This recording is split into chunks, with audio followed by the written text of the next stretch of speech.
Welcome. Today, we'll walk you through the simple steps to set up your Markedroid device. Let's get started. Begin by opening the platform. You can do this either through our mobile application or by visiting the web URL.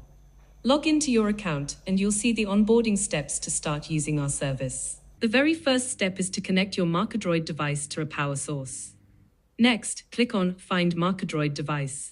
After the linking device loading page appears, you might notice that the device hasn't been found.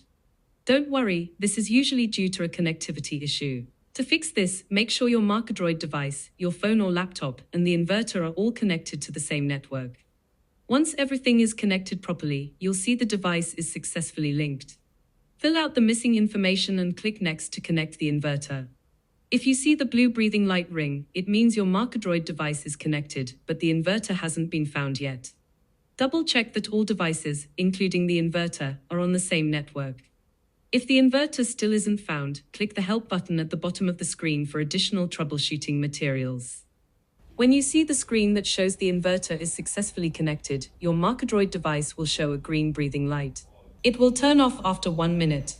Congratulations, your device setup is complete. Once you finish the last 2 steps where you will add your payment information and energy contract details, that's it. You're all set to use Markedroid, the world's most adaptable home energy management platform.